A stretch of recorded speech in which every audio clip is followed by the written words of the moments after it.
I walk through the shadow of death left to fear. This is a journey through the halls of hell.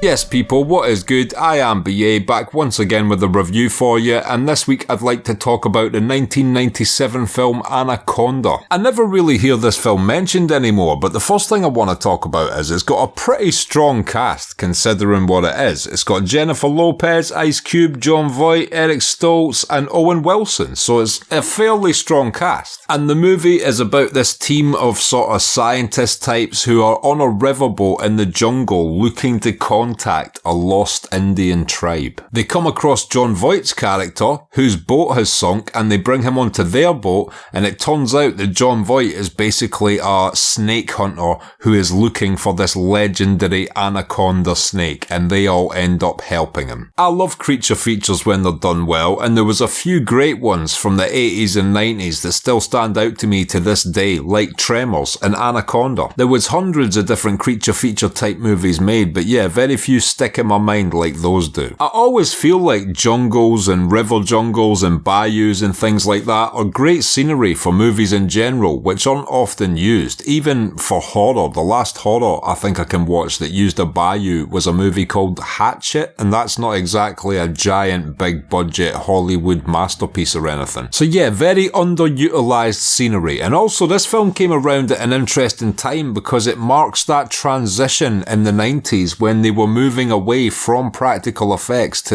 CGI. Going back to Tremors again, I feel like it stands up so well to this day because the creature effects were done practically and so well you can watch Tremors to this day and many of the creature effects are just top level. Now unfortunately, Anaconda does not benefit from this transition. In fact, it's almost heartbreaking. I have the 88 films Blu-ray release of Anaconda, and on the special features it shows you that they did actually have an animatronic snake for the entire film. It was even capable of being programmed to do really complex movements. The problem was, the guy who programmed it had to program its movements frame by frame, and because he never really knew the acting directions the snake needed until the day of the shot, he was forced into these tiny time windows which just didn't allow him to program the animatronic snake to do the shots they needed. So a lot of the time, even though they had this amazing piece of machinery on set, they were like, it's cool, we don't have the time,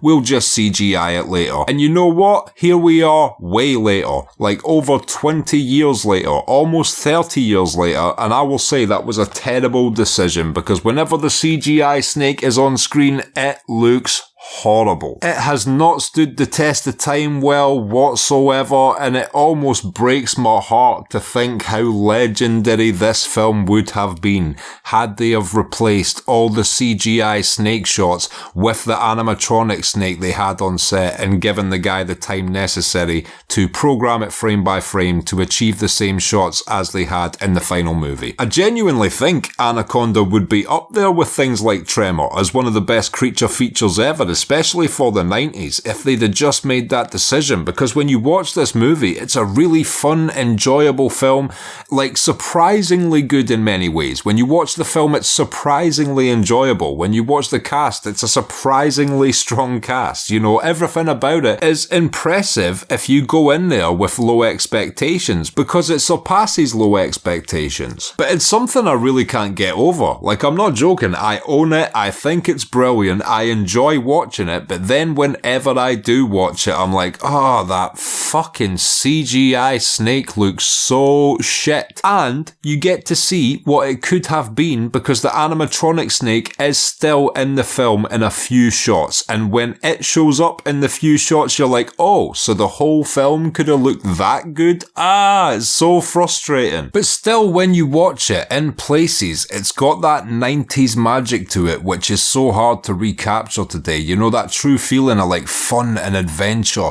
from films like Jurassic Park and Congo, and even though it kind of stumbles at the last hurdle, it's still more than worth your time, especially if you haven't seen it and you like creature features. Make sure you check this one off your list, and until next time, like, subscribe, leave a comment, share this video around, come to the Patreon, sign up and join me and the gang and help support me personally.